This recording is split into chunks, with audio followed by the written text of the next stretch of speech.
The thing with Hassan Nasrallah is that he has been in power for a very long time.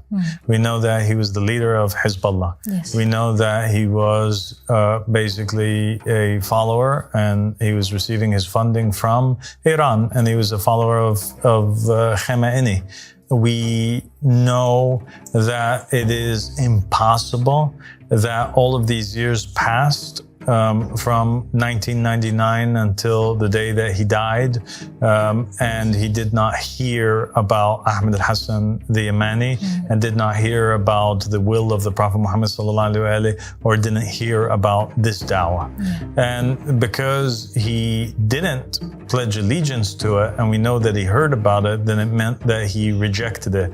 And we believe that anybody who rejects the will of the Prophet Muhammad sallallahu alaihi wasallam dies without a pledge of allegiance in their neck, which means that they ultimately die the death of ignorance. And so they unfortunately were upon misguidance. But I also think that there was an element as well of great deceit that he was involved in, because I visited Lebanon many times, actually. I visited Lebanon in 2008, and I visited Lebanon in 2009.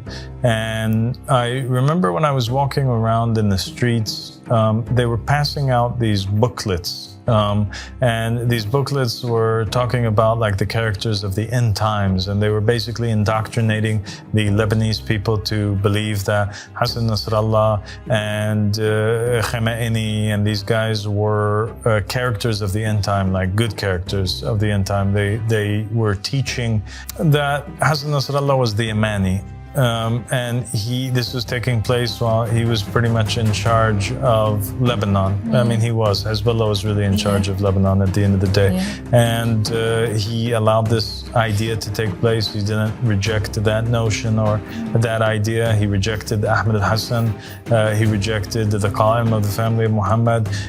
We do know also that him and the militias that are present, Hezbollah being one of them, but also the Shia militias that are in Iraq and Iran, they're responsible for a great deal of crimes. And you can ask the Shia people of Iraq and Lebanon, and they'll testify to that themselves. So I don't think that the man had anything to do with God. Had nothing to do with the Ahl Bayt, certainly not. Absolutely had nothing to do with Imam al-Mahdi alayhi salam.